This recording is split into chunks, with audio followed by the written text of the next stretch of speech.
Hello दोस्तों, मैं दौलत नानोलिया स्वागत करता हूं आपका जारा एजुकेशन में। आज बात करते हैं हिस्ट्री और हिस्ट्री के अंदर इतिहास पढ़ रहे थे हम और इतिहास के बारे में विजयनगर चल रहा था, हमारा विजयनगर टॉपिक चल रहा था और विजयनगर के बारे में हमने पिछली दो क्लासों में हमने देखा और दो क्लासों में दो वंश के बारे में हमने देखा। आज हम बात करते हैं विजयनगर के बारे में और आज हमारी विजयनगर की तीसरी क्लास है और तीसरी क्लास के साथ साथ हम बात करेंगे तुलु वंश की और उस महान शासक की बात करेंगे जो विजयनगर का उद्धारक कहा जाता है या विजयनगर का सबसे महान शासक कहा जाता है, उसके बारे में आज बात करेंगे। और उसी के साथ साथ हम और भी बात करेंगे। आज लगभग जो शासक हैं, जो वंश हैं, उसके बारे में क्लियर बात कर लेंगे। इसी के साथ साथ देखो, मैं आपसे फिर बोल रहा हूँ कि अधिक से अधिक यार वीडियो को शेयर किया करो ताकि मेरा आत्मविश्वास टूटे ना, ताकि मैं अपने आप को नर्वस महसूस नहीं कर पाऊँ। क्योंकि कई बार क्या होता है कि आपका सपोर्ट हमारे लिए बहुत ज़रूरी होता है। आपका सपोर्ट से हमारा आत्मविश्वास बना होता है और इसी के साथ साथ हम बेहतर से बेहतर टॉपिक होते हैं जो एग्जाम की दृष्टि से बेहतर जो क्लासेज जो होती हैं उसके बारे में हम बेहतर समझाने की कोशिश करते हैं, बेहतर बताने की कोशिश करते हैं, क्योंकि ये सबसे महत्वपूर्ण होता है कि आपका विश्वास या कह सकता हूँ कि आपका सपोर्ट हमारे विश्वास बनाए रखने के लिए अहम ज़रूरी है। तो आज हम बात करते हैं विजयनगर के बारे में और विजयनगर की आज हमारी तीसरी क्लास है।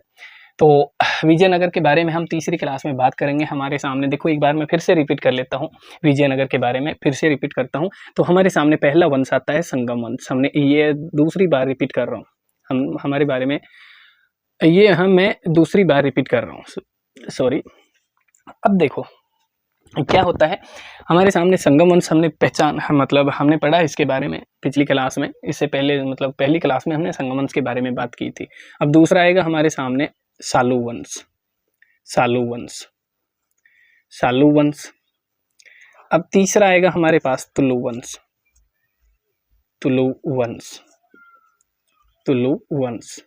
और 4 नंबर पे आएगा आरवीडू वंश। वो ट्रिक हमने बताई थी, आरवीडू वंश। हमने इसके बारे में हमने देखा, मतलब जो ऊपर वाले दो वंश हैं इसके बारे में हमने देखा और अच्छी तरीके से समझा और उम्मीद करता हूँ वो क्लास आपने देख ली होगी। तो हमारे सामने देखो 1300 संगम वंश है, वो 1336 से लेकर 1485 और 86 तक शासन करता है। कई किताबों में क्या होता है, ये 86 होता है, लेकिन कई किताबों में 85 भी होता है, तो इसमें कंफ्यूज होने वाली कोई बात नहीं है।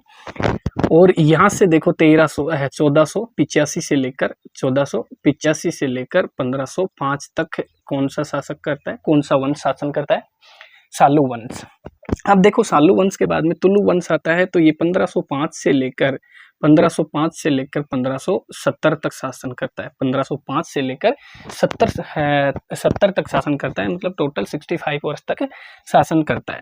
आरवीडू वंश की बात करते हैं तो हमारे सामने इसके बारे में हम पहले से बात कर चुके 1649 तक ये शासन करता है। हमने इसके बारे में बात कर ली, ये पढ़ लिया हमने, ये भी पढ़ लिया। फिर भी मैं इसकी एक ट्रिक बता देता हूँ कि इसमें कितने शासक हुए। जो मुख्य शासक है हमने पढ़ाई की, उसके बारे में बताया, उसके बारे में हमने समझा, उसके बारे में हम बात करेंगे वापस से कि HBHMV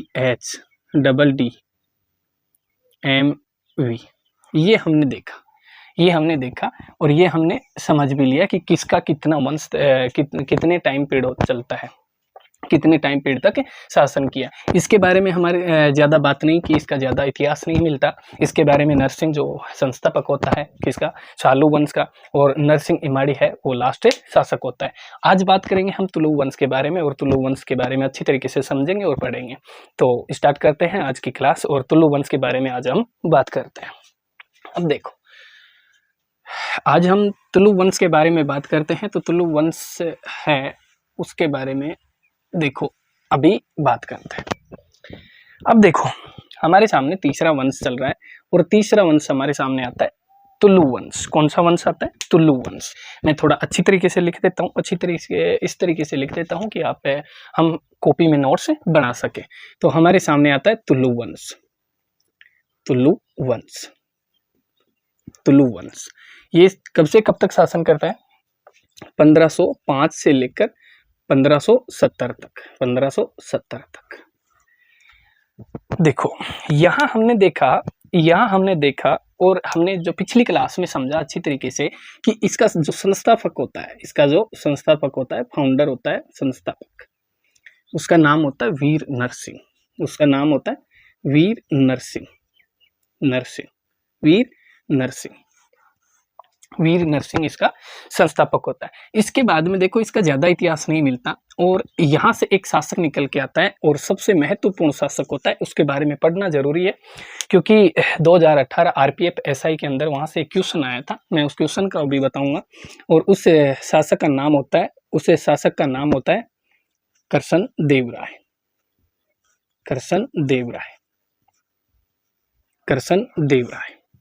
सर ये 1509 से लेकर 29 तक शासन करता है, मतलब 20 वर्ष तक शासन करता है। इसका टाइम पीरियड हमने लिख दिया। अब बात करते हैं हम आगे। तो देखो एक मैं इसकी भी ट्रिक बता देता हूं कि इसकी जो शासक होते हैं तो उस शासकों का नाम है वो कैसे याद करें हम, तो उसके बारे में काश, बस ये हमारे सामने इसकी ट्रिक है। इसके बारे में देखो हम खोल के बात करते हैं तो इसका केक का बन गया करसन देव राय, करसन देव राय, करसन देव राय। इसका बन गया अच्युत देव राय,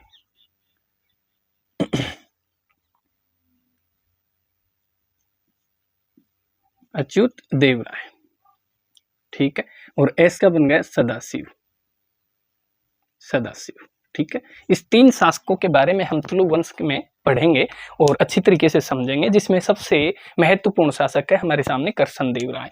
अब हम देखो करसन देव राय के बारे में बात करेंगे तो करसन देव राय के बारे में हम पहला टॉपिक लिखेंगे। करसन देव राय के बारे में हम पहला पॉइंट के बारे में बात करते हैं। तो देखो ये विजयनगर का सबसे महान शासक था, विजयनगर का सबसे महान शासक, सबसे महान शासक,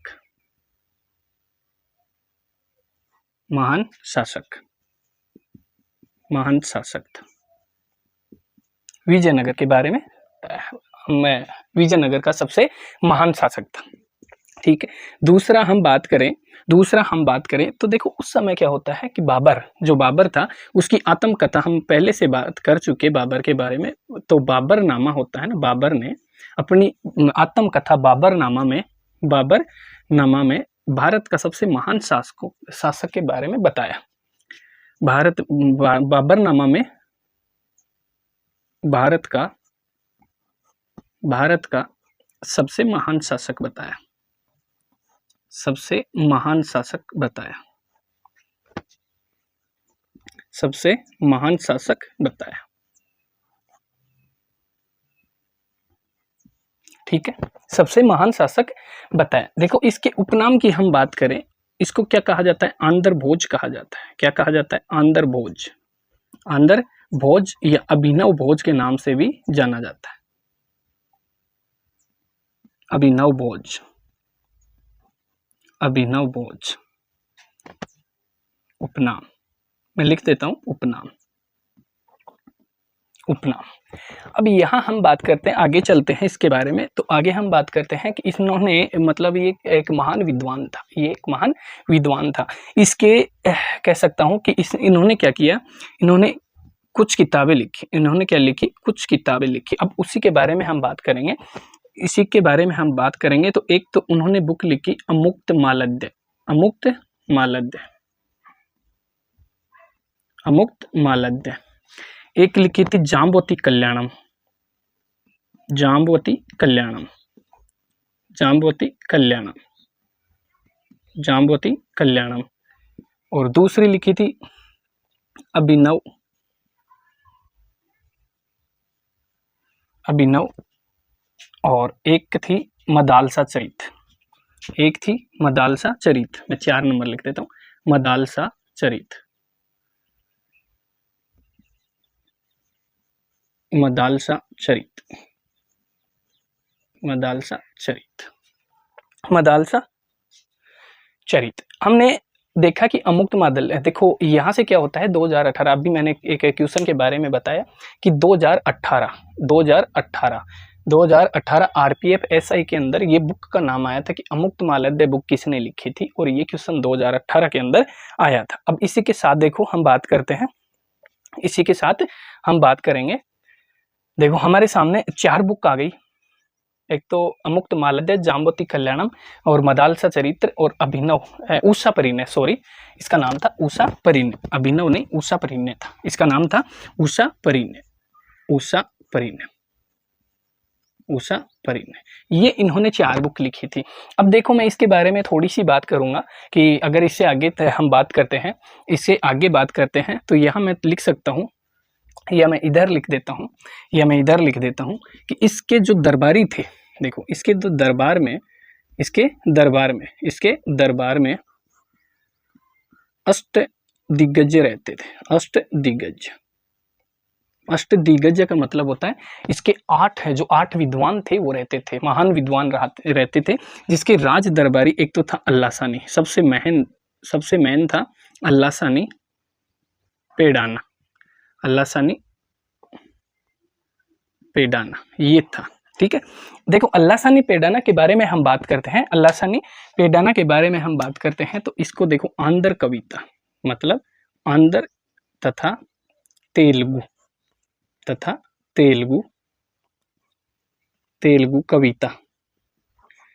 कविता का पितामह कहा जाता है। पितामह कौन? अल्लासानी पेडाना। देखो ये चीज मैंने याद रखना। इसके बारे में, इसकी जो बुक्स हैं उसके बारे में भी हमने देखा, हमने पढ़ा, और हमारे सामने देखो 4 बुक है। अब एक बार इसको रिपीट करके इसको मिटा के आगे चलते हैं हम और आगे बात करते हैं।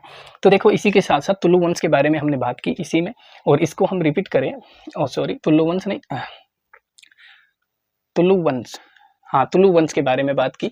और तुलु वंश के साथ साथ हमने देखा कि इसका जो महान शासक था, इसका जो संस्थापक था वो वीर नरसिंह था, और इसकी जो ट्रिक होती है वो कास के नाम से चलती है, कास के नाम से, जिसका कृष्ण देव राय, अच्युत देव राय और इसका मतलब सदाशिव, ये हमने देखा।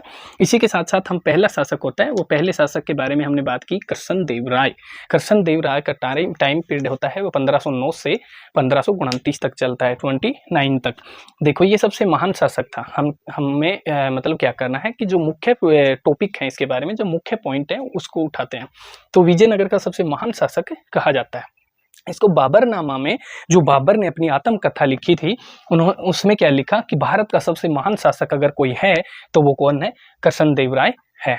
इसी के साथ साथ देखो इसके उपनाम की बात करते हैं तो इसको आंध्र भोज या अभिनव भोज के नाम से भी जाना जाता है। ये भी क्वेश्चन पूछ सकता है कि आंध्र भोज किस राजा का नाम था या किस नरेश का, कहाँ का शासक था, ये भी पूछ सकता है। ये देखो खुद एक पढ़ा लिखा था, एक विद्वान था। इसी के साथ साथ इन्होंने 4 बुक लिखी, जिसमें अमुक्त मालध्य, जाम्बवती कल्याणम, उषा परिणय और मदालसा चरित्र, इन्होंने 4 बुक लिखी थी। और अमुक्त मालध्य का क्वेश्चन था वो 2018 आरपीएफ एसआई के अंदर आया हुआ है, चेक कर सकते हो आप मॉडल पेपर में। ठीक है, इसी के साथ साथ देखो इसके दरबार में जो 8 विद्वान थे, जो 8 विद्वान थे वो रहते थे, 8 विद्वान रहते थे। 8 विद्वानों को इन्होंने क्या नाम दिया? अष्ट दिग्गज का नाम दिया गया, जिसमें सबसे प्रमुख या कह सकता हूँ उसका मुख्य जो कवि था उसका नाम था अल्लासानी पेडाना। और अल्लासानी पेडाना जो था वो आंध्र तथा तेलुगु कविता का पितामह भी कहा जाता है। हम इसी के साथ हम आगे चलते हैं, एक बार इसको देख सकते हैं, उसके बाद में हम आगे चलते हैं।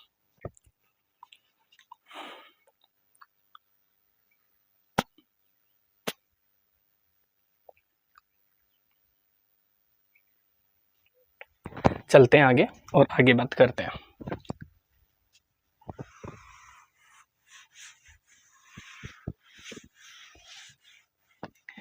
अब देखो इसकी जो सैन्य शक्ति है उसके बारे में हम बात करेंगे। तो देखो मैं डायरेक्ट लिख देता हूँ कि 1509 से लेकर 1513 तक संपूर्ण, मतलब कह सकता हूँ संपूर्ण, जिसमें मैं नाम लिख देता हूँ, संपूर्ण में नाम लिख देता हूँ। जिसमें एक तो बीदर कहाँ पड़ता था? बहमनी साम्राज्य में पड़ता था बीदर। और बीजापुर ये भी कहाँ पड़ता था? बहमनी साम्राज्य में ही था।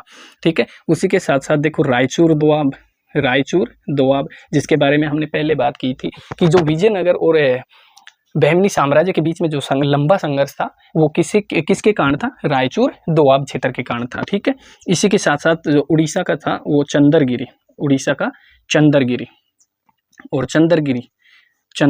ठीक है, और चंद्रगिरी के साथ साथ बेलकुंडा को जीता। बेलकुंडा को जीता। साफ साफ लिखना। मतलब इसमें क्या होता है कि जो लगभग क्षेत्र थे, मतलब जो विजयनगर का जो साम्राज्य था उसका उन्होंने साम्राज्य विस्तार काफी अधिक किया। और इसी के साथ साथ देखो बीजापुर, रायचूर और चंद्रगिरी का शासक था। और चंद्रगिरी का ये चीज याद रखना, जानकारी के लिए याद रखना कि चंद्रगिरी का शासक था प्रताप रुद्रदेव।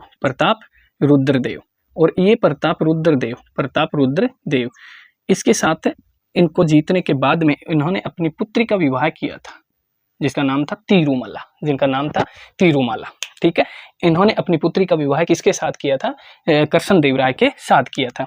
इसी के साथ हम बात करते हैं तो इन्होंने देखो हजारा मंदिर बनाया था, हजारा व विठल स्वामी मंदिर बनाया था, विठल स्वामी मंदिर बनाया। ठीक है, देखो हजारा मंदिर था वो राम को समर्पित था, इसके बारे में भी जानकारी देते हैं। राम को समर्पित था, ये था वो कृष्ण को समर्पित था, ये था वो कृष्ण जी को समर्पित था। ये चीज याद रखना। इन्होंने 2 मंदिर बनाए थे। ठीक है, अब आगे हम बात करते हैं तो देखो आगे हम बात करते हैं तो जो पुर्तगाली थे, पुर्तगालियों के साथ इसका अच्छा खासा संबंध था। और अच्छे खासा संबंध होने के साथ साथ क्या होता है, इन्होंने जो अपनी सेना को अधिकतर ये बात तो वैसे ज्यादा तो मुख्य नहीं है लेकिन लिख देता हूं, ज्यादातर अश्व सेना में बदला।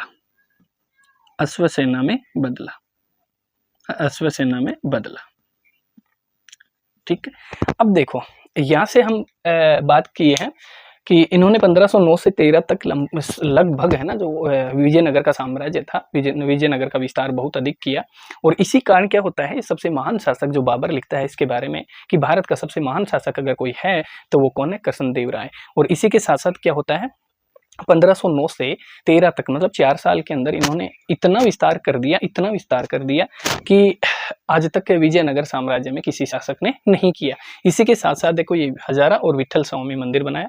और जो हजारा मंदिर था वो राम को समर्पित था, जबकि जो विठल स्वामी मंदिर था ये कृष्ण को समर्पित था। सेना को अधिकतर अश्व सेना में इसलिए बदला क्योंकि उस समय पुर्तगाली जो गवर्नर था अल्बुकर्क, इसके बारे में हम बात करेंगे, अल्बुकर्क के बारे में जब हम मॉडर्न हिस्ट्री पढ़ेंगे तब बात करेंगे।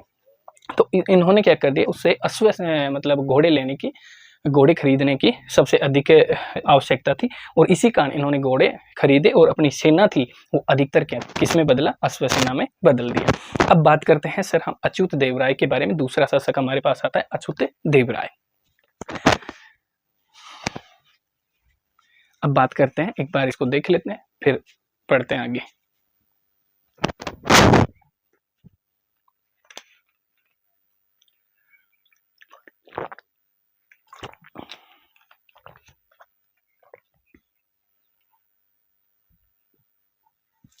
और इसी के साथ साथ इसमें एक चीज और लिख लेना कि इन्होंने सबसे पहले मुसलमान अपनी सेना में जो थे, लिख लेना वरना याद रखना कि अपनी सेना में है ना जो मुसलमान थे उनको अफसर बनाने का कार्य सबसे पहले इन्होंने ही किया था। अब चलते हैं आगे और आगे पढ़ते हैं। आगे बढ़ते हैं तो आगे हमारे सामने आता है अच्युत देव राय। हमारे सामने दूसरा शासक आता है अच्युत देव राय।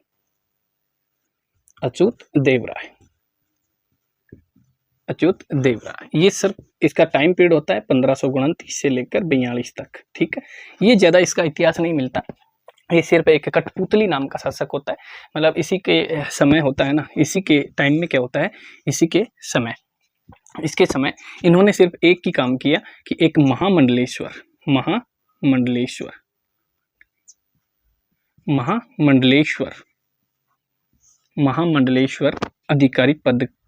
अधिकारी पद सर्जित किया।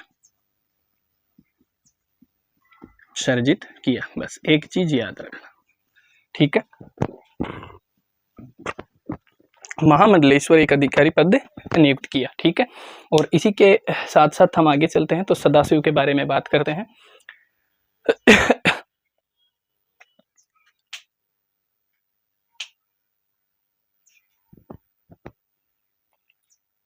ठीक है, और इसी के साथ हम 3 नंबर पे बात करते हैं। चलो इसके बारे में एक बात और लिख लेते हैं कि इसका एक राजकवि था, राजकवि, राजकवि जिसका नाम था राजनाथ, राजनाथ सिंह नहीं, राजनाथ डिडिम, डिडिम।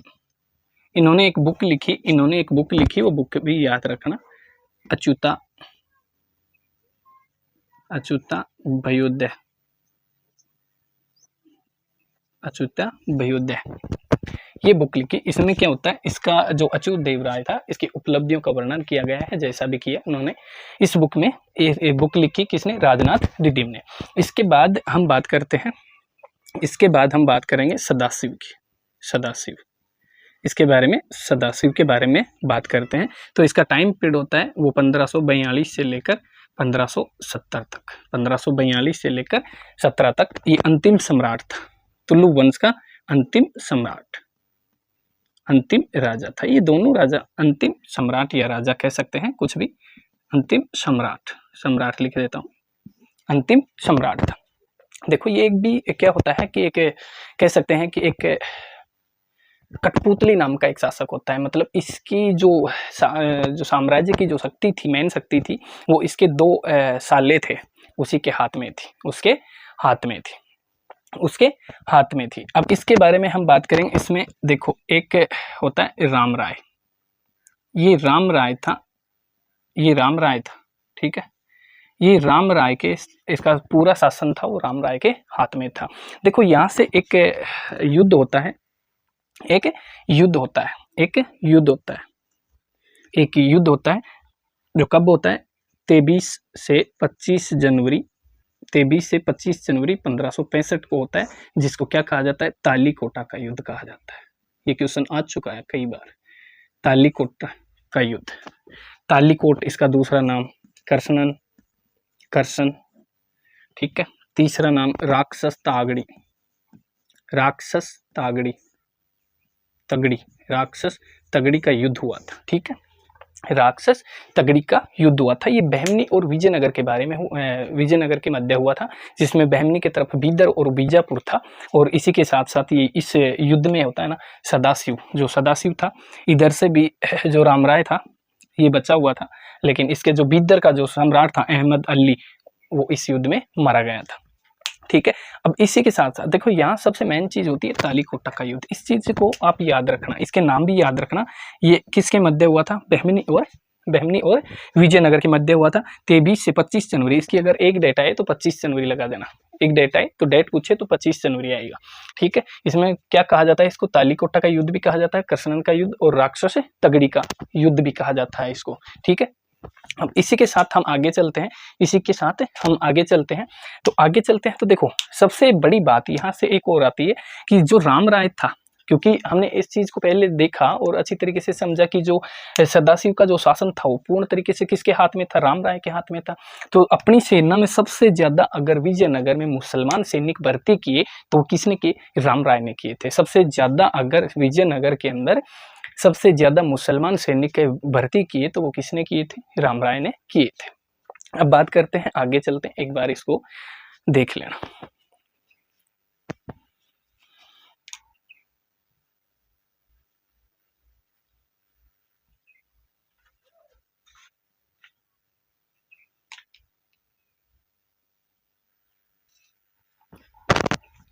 अब चलते हैं, आगे बात करते हैं, और आज विजयनगर का अंतिम वंश के बारे में आज बात करते हैं। विजयनगर के अंतिम वंश के बारे में हम बात करते हैं। तो अंतिम वंश के बारे में हम बात करते हैं तो हमारे सामने अंतिम वंश आता है, 4 नंबर हमारे सामने अंतिम वंश आता है, आरवीडू वंश। कौन सा, आरवीडू वंश, आरवीडू वंश, आरवीडू वंश आता है, जिसका टाइम पीरियड होता है 1570 से 1649। अब देखो ये मत सोचना कि सर 1649 से आगे नहीं पढ़ेंगे क्या, आगे पढ़ेंगे, बिल्कुल पढ़ेंगे, लेकिन वो क्या हम मॉडर्न हिस्ट्री के अंदर पढ़ेंगे। यहाँ इसका ज़्यादा इतिहास नहीं मिलता है। उसके बाद में क्या होता है, अब यहाँ देखो इसका जो संस्थापक होता है, संस्थापक या फाउंडर लिख देता हूँ, संस्थापक, इसका संस्थापक होता है वो तिरुमाल होता है, तिरुमाल, तिरुमाल। ये कौन होता है, राम राय का भाई होता है, राम राय, राम राय का भाई, राम राय का भाई होता है, ठीक है। इसके बारे में हम बात करते हैं। तो यहाँ से देखो यहाँ से एक मिनट पानी पी लेता हूँ।